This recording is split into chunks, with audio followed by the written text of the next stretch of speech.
Assalamualaikum warahmatullahi wabarakatuh.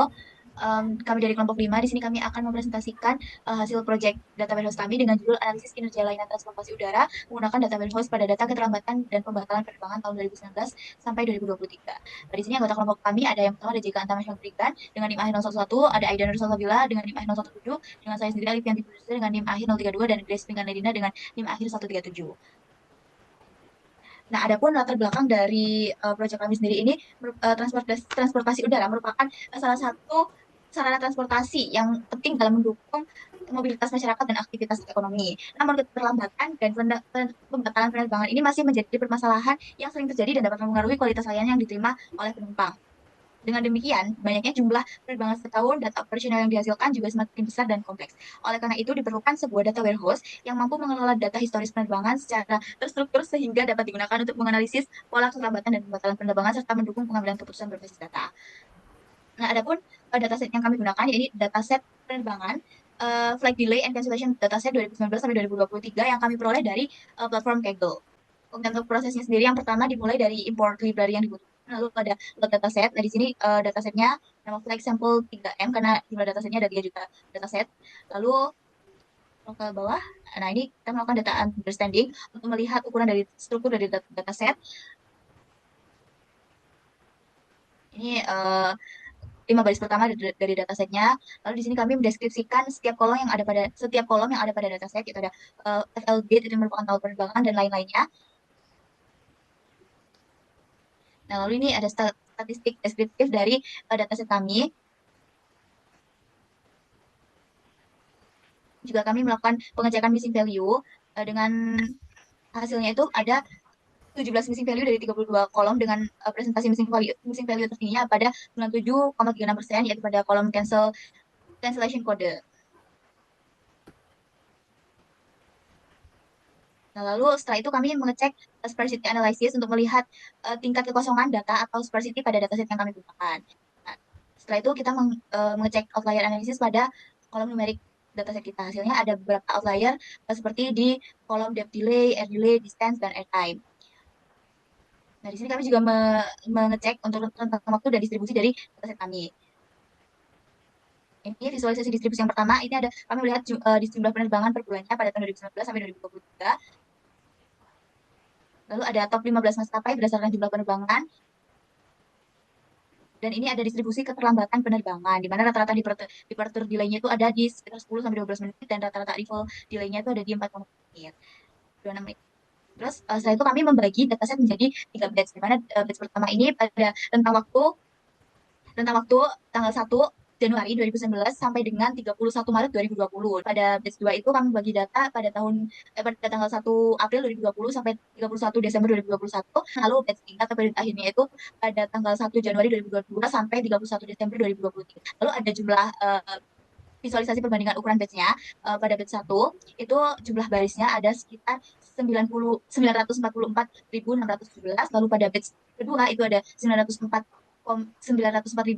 Lalu pada batch ketiga ada 1.151.344. Nah, lalu setelah itu kami mengekstrak dataset yang sudah dibagi menjadi 3 batch itu ke dalam file CSV.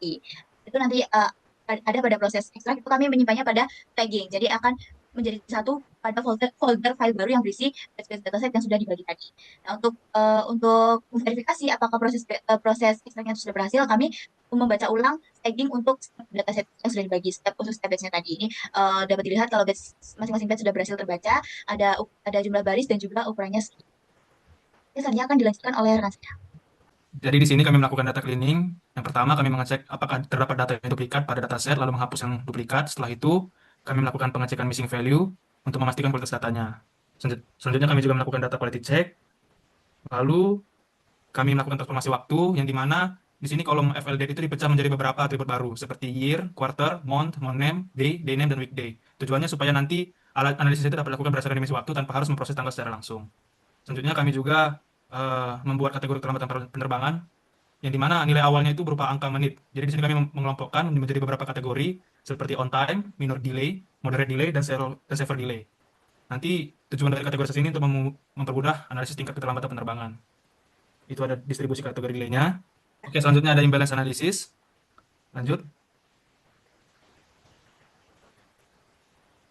ada data integrasi yang dimana itu awalnya alasan penerbangan itu berupa kode, yaitu A, B, C, D. Di sini kami ubah A itu menjadi carrier, B itu weather, C itu NAS, dan D itu security. No cancel tetap no cancel. Oke, selanjutnya kami melakukan dimensi table yang dimana di sini pertama kami membuat dim date atau tabel dimensi waktu. Eh, Selanjutnya ada dimensi airline yang berisi informasi maskapai penerbangan. Selanjutnya ada dimensi delay yang berisi kategori keterlambatan. Selanjutnya ada dim origin yang memuat kode bandara, asal dan kota penerbangannya. Selanjutnya ada dimensi destinasi yang menyimpan informasi bandara tujuan dan kota tujuan penerbangan. Lalu ada dimensi cancellation atau dimensi pembatalan penerbangan yang menyimpan kode pembatalan dan alasannya. Lalu itu ada ringkasannya. Selanjutnya, nah di sini kami membentuk tabel fakta yaitu fact flight yang menjadi pusat data warehouse karena menyimpan foreign key dari seluruh dimensi data. Nah, lalu kami membuat proses penghubungan atau join antara data transaksi penerbangan dengan tabel dimensi yang telah dibuatnya dengan cara mengambil surrogate key dari setiap dimensi seperti date ID, airline ID, origin ID, destination ID, cancellation ID, dan delay ID. Nah, setelah semua dimensi dan tabel fakta itu dibentuk, hasil transformasinya kami ekspor ke dalam format CSV. Dan nantinya ini akan digunakan ke tahap loading ke PostgreSQL dan analisis OLAP. Oke, lanjut.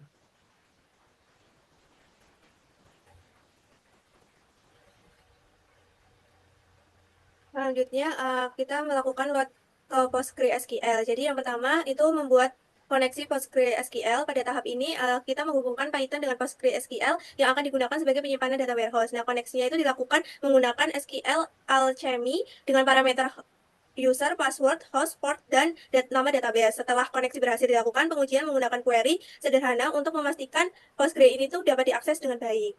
Dan sini setelah diuji, ternyata sudah terhubung. Lalu yang kedua, kita melakukan pembuatan tabel data warehouse. Nah, setelah koneksi berhasil, kita membuat struktur data warehouse berdasarkan star skema yang telah dirancang sebelumnya. Nah, struktur tersebut terdiri dari 6 tabel dimensi tadi. Pada tabel fakta juga ditambahkan foreign key yang menghubungkan setiap dimensi sehingga integritas data tetap terjaga. Lalu selanjutnya kita melakukan load data ke PostgreSQL. Nah, data hasil transformasi dimasukkan ke dalam PostgreSQL. Sebelum proses load dilakukan, nama kolom ini kita seragamkan menjadi huruf kecil agar sesuai dengan struktur tabel yang telah dibuat. Nah, lalu proses load dimulai dari tabel dimensi terlebih dahulu, kemudian dilanjutkan dengan tabel fakta. Nah, lalu setelah load data ke PostgreSQL berhasil, kita melakukan load fact table. Nah, jadi karena tabel fakta berisi lebih dari 3 juta record, nah proses load ini dilakukan menggunakan metode chunking dengan ukuran 50.000 baris per proses. Nah, metode ini tuh digunakan agar proses loading data yang berukuran besar dapat berjalan lebih stabil dan tidak membebani memori sistem. Selanjutnya, kita melakukan validasi fact table. Nah, di validasi fact table ini dilakukan validasi dengan menghitung jumlah record pada tabel fakta. Nah, hasil validasi menunjukkan bahwa seluruh data ini berhasil dimasukkan ke PostgreSQL dengan total 3.1059 record tanpa kehilangan data selama proses loading. Selanjutnya, kita melakukan validasi seluruh tabel. Nah, selain tabel fakta, dilakukan juga validasi terhadap seluruh tabel dimensi. Hasilnya menunjukkan bahwa setiap tabel berhasil dimuat sesuai dengan hasil transformasi sebelumnya, yaitu dimensi date ada 1.704 baris, ya, dimensi airline ada 18, dimensi delay ada 4 baris, dimensi origin ada 381, dan dimensi destination juga ada 381 record, lalu dimensi cancel ada 5 record, dan fact flag-nya 3.1059 record. Selanjutnya, melakukan implementasi PostgreSQL dengan fitur indeks. Nah, jadi untuk meningkatkan performa query, dibuat beberapa indeks pada foreign key di tabel fakta, yaitu di date ID, airline ID, origin ID, destination ID, dan delay ID. Nah, tujuan penggunaan indeks ini adalah untuk mempercepat proses pencarian dan filtering data yang sering digunakan pada analisis OLAP. Lalu selanjutnya, kita melakukan implementasi material view. Nah, selain indeks, kita juga menggunakan fitur material view. Nah, material view ini digunakan untuk menyimpan hasil agregasi performa maskapai yang berisi total penerbangan, rata-rata keterlambatan keberangkatan, rata-rata keterlambatan kedatangan, serta jumlah pembatalan penerbangan. Nah, dengan material view ini, proses analisis dapat dilakukan lebih cepat karena sistem ini tidak perlu menghitung ulang data dari jutaan record setiap kali query dijalankan.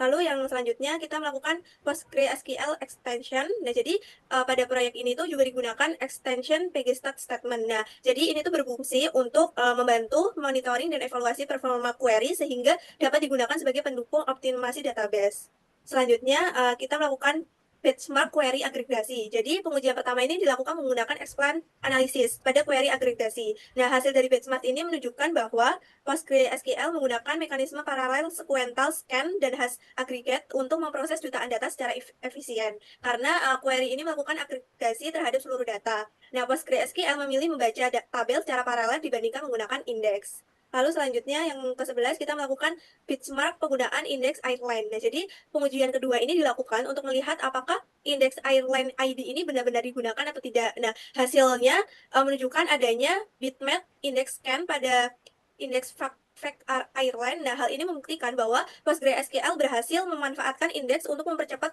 pencarian data berdasarkan maskapai penerbangan. Lalu yang ke-12 kita juga melakukan benchmark penggunaan indeks DAT. Nah, jadi pengujian berikutnya ini dilakukan pada kolom DAT ID. Nah, hasilnya juga menunjukkan bahwa PostgreSQL juga menggunakan bitmap index scan pada indeks FactDat sehingga proses pencarian data berdasarkan waktu dapat dilakukan dengan lebih efisien. Lalu selanjutnya yang ke-13 kita melakukan refresh materialist view. Nah, ini tuh jadi setelah semua benchmark-nya selesai dilakukan refresh ini karena tujuannya untuk memastikan data agregasi yang tersimpan selalu sinkron dengan data terbaru yang ada pada tabel sumber. Nah, yang ke-14 kita melakukan validasi material view. Jadi ini dilakukan validasi untuk memastikan bahwa material list view-nya itu berhasil dibuat. Nah, hasil validasi ini tuh menunjukkan bahwa material view-nya itu berhasil menghasilkan ringkasan performa dari 18 maskapai penerbangan yang dapat langsung digunakan untuk analisis dan visualisasi. Nah, yang terakhir kita melakukan explore hasil material list view-nya. Nah, itu kita ekspor dan disimpan ke dalam file CSV. Nah, file ini digunakan sebagai dokumentasi hasil pengolahan data dan dapat dimanfaatkan pada tahap analisis lanjutan. Selanjutnya akan dilanjutkan oleh teman saya. Nah, selanjutnya kita bakal masuk ke ATOT untuk melakukan OLAP-nya. Nah, di sini data yang digunakan itu adalah data yang tadi sudah kita simpan dalam bentuk CSV. Nah, jadi yang pertama itu di sini kita lakukan proses ELT, yaitu Extract Transform Load. Jadi pada tahap awal ini dilakukan proses ELT untuk mempersiapkan datanya sebelum dianalisis menggunakan ATOT. Data yang diambil yang seperti yang saya bilang tadi dari file CSV yang terdiri dari satu tabel fakta dan juga terdapat beberapa tabel dimensi. Nah, tabel faktanya ini berisi data utama penerbangan seperti informasi delay, cancellation, jarak penerbangannya, dan juga waktu tempuhnya. Sedangkan tabel dimensinya itu berisi informasi pendukung seperti tanggal, maskapai penerbangan, bandara asalnya, bandara tujuannya, kategori delay-nya, dan alasan pembatalan penerbangan. Nah, setelah seluruh datanya ini berhasil dibaca, dilakukan simulasi ELT secara bertahap ini menggunakan mekanisme batch loading. Jadi tujuannya ini untuk mensimulasi proses pembuatan data pada data warehouse yang umumnya tidak dilakukan secara sekaligus, melainkan secara periodik. Jadi setiap batch-nya ini akan diberikan identitas berupa batch ID sehingga proses pemuatan datanya dapat diacak. Nah, setelah itu di sini kita melakukan data transformasi yang dilakukan pada beberapa atribut terutama di dimensi waktu untuk menyesuaikan tipe datanya agar dapat dilakukan pembentukan hierarki di ATOT-nya. Jadi di sini contohnya ada atribut tahun, kuartal, bulan, dan hari dikonversi menjadi format yang sesuai sehingga nantinya bisa dilakukan proses drill down dari level yang lebih umum ke level yang lebih detail. Pada tahap transformasi ini sangat penting karena struktur data yang baik akan mempermudah proses analisis OLAP-nya. Nah, kemudian di sini kita masuk ke load ATOT-nya ataupun data mart. Pertama di sini kita melakukan pembuatan session ATOT-nya, lalu membuat data mart-nya, di mana tabel yang dimasukkan itu terdiri dari fact flag sebagai tabel fakta utamanya, lalu ada dimensi date sebagai dimensi waktunya, ada dim airlines sebagai dimensi maskapainya, ada dim origin airport sebagai dimensi bandara asalnya, ada dim destination sebagai dimensi bandara tujuannya, dan juga ada dim cancellation sebagai alasan pembatalan. Nah, jadi data mart ini berfungsi sebagai tempat menyimpan data yang telah terstruktur dan siap digunakan untuk proses analisis. Nah, setelah kita melakukan pembuatan data mart, di sini kita melakukan join antara fact table dengan dimensionnya. Jadi setelah seluruh tabelnya itu berhasil dimuat, dilakukan proses join antara tabel fakta dan tabel dimensinya. Nah, proses join ini bertujuan untuk menghubungkan data transaksi penerbangan dengan informasi pendukungnya. Sebagai contoh, data penerbangan dapat dihubungkan dengan informasi maskapai, tanggal penerbangan, ataupun bandara asal dan tujuan. Nah, dengan adanya hubungan ini, pengguna bisa menganalisis data dari berbagai sudut pandang ataupun dimensi secara lebih fleksibel. Nah, setelah itu kita lakukan pembuatan OLAP cubes-nya. Jadi setelah data mart selesai dibangun, langkah berikutnya kita membuat OLAP cube. Jadi cube ini merupakan struktur multidimensi yang menjadi inti dari analisis OLAP. Cube ini memungkinkan data dianalisis secara cepat berdasarkan berbagai kombinasi dimensi tanpa harus melakukan query berulang ke database. Nah, melalui cubes ini pengguna bisa melakukan operasi seperti filtering, aggregation, drill down, dan roll up dengan lebih efisien. Nah, setelah itu di sini kita lakukan pembuatan measure. Jadi measure yang dibuat itu antara lain ada total flex-nya untuk menghitung jumlah seluruh penerbangannya, ada average departure delay untuk menghitung rata-rata keterlambatan keberangkatan, ada average arrival delay untuk menghitung rata-rata keterlambatan kedatangan, ada total cancellation untuk menghitung jumlah penerbangan yang dibatalkan, ada average airtime untuk menghitung rata-rata waktu penerbangan, serta average distance untuk menghitung rata-rata jarak penerbangan. Jadi, measure ini merupakan indikator utama yang nantinya ditampilkan pada dashboard dan digunakan dalam proses pengambilan keputusan. Nah, setelah itu di sini dilakukan pembuatan hierarki pada beberapa dimensi untuk mendukung analisisnya. Nah, pada dimensi waktu, dibuat hierarki year ke quarter, month, dan delay. Nah, dengan hierarki ini, pengguna dapat melihat pada data level tahunan terlebih dahulu, kemudian melakukan drill down hingga level bulanan ataupun harian. Nah, selain hierarki waktu, di sini juga kami ada buat hierarki untuk dimensi maskapai, bandara asal, bandara tujuan, kategori delay-nya, dan juga alasan pembatalannya. Nah, keberadaan hierarki ini membuat analisis menjadi lebih fleksibel karena pengguna dapat berpindah dari informasi yang bersifat umum menuju informasi yang lebih detail. Nah, selanjutnya di sini dilakukan pembuatan query OLAP untuk memperoleh informasi bisnis yang digunakan. Nah, di sini beberapa query yang kami lakukan antara lain ada perhitungan rata-rata departure delay berdasarkan maskapainya. Selanjutnya ada menghitung rata-rata arrival delay berdasarkan tahun. Kemudian ada menghitung jumlah pembatalan pada setiap maskapai dan juga menghitung total penerbangan yang tersedia dalam dataset. Nah, jadi hasil query ini kemudian digunakan sebagai dasar pembuatan dashboard visualisasinya. Nah, untuk hasil dari dashboardnya yang pertama di sini kami ada slide dashboard KPI. Jadi dashboard ini menampilkan ringkasan data yang dianalisis. Di sini kita bisa lihat bahwa total terdapat sekitar 1,9 juta penerbangan yang tersimpan dalam dataset. Dari seluruh penerbangan tersebut terdapat sekitar 48.000 penerbangan yang mengalami pembatalan. Selain itu, rata-rata keterlambatan keberangkatan itu adalah sekitar 10 menit. Jadi dari KPI ini kita dapat lihat bahwa meskipun sebagian besar penerbangan berhasil dilaksanakan, masih terdapat tingkat keterlambatan dan pembatalan yang cukup signifikan sehingga perlu dilakukan analisis yang lebih lanjut. Nah, kemudian di sini kita juga ada average departure delay per airlines-nya. Jadi visualisasi ini menunjukkan rata-rata keterlambatan keberangkatan berdasarkan maskapai penerbangannya. Jadi di sini terlihat ya kalau America Airlines itu memiliki rata-rata keterlambatan keberangkatan yang tertinggi, yaitu sekitar 12,26 menit. Kemudian diikuti oleh United Airlines dan lainnya. Sementara itu untuk Delta Airlines memiliki rata-rata keterlambatan paling rendah yaitu sekitar 8 menit. Nah, hal ini menunjukkan bahwa Delta Airlines memiliki performa yang lebih baik dalam menjaga keterlambatan waktu keberangkatannya dibandingkan maskapai lainnya. Nah, selanjutnya di sini kita juga ada total cancellation per airlines. Jadi grafik ini menunjukkan jumlah pembatalan penerbangan pada masing-masing maskapainya. Dapat kita lihat bahwa Southwest Airlines memiliki jumlah pembatalan tertinggi yaitu sekitar 18.000 penerbangan. Jumlah ini jauh lebih tinggi dibandingkan maskapai lainnya, sedangkan United Airlines memiliki jumlah pembatalan paling rendah di antara 5 maskapai yang ditampilkan. Jadi hasil ini menunjukkan bahwa Southwest Airlines ini menghadapi tantangan operasional yang lebih besar dibandingkan maskapai lainnya selama periode pengantaran. Nah, selanjutnya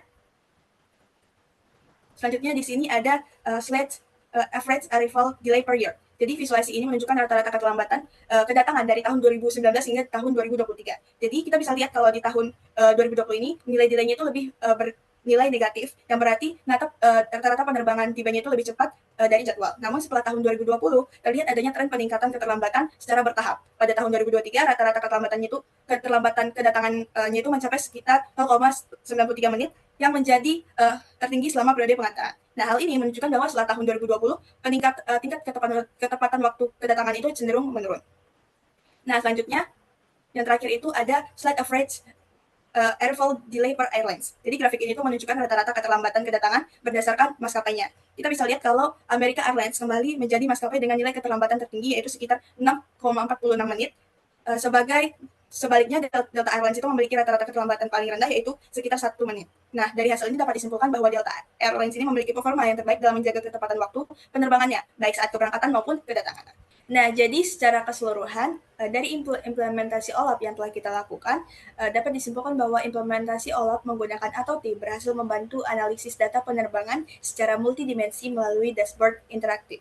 Nah, berdasarkan hasil analisis, American Airlines memiliki tingkat keterlambatan tertinggi, Southwest Airlines memiliki jumlah pembatalan terbanyak, sedangkan data Delta Airlines menunjukkan performa terbaik dalam menjaga ketepatan waktu penerbangan. Nah, dengan adanya OLAP Cubes, proses analisis dapat dilakukan dengan lebih cepat dan fleksibel, karena pengguna dapat melakukan drill down maupun filtering pada bagian dimensi yang tersedia.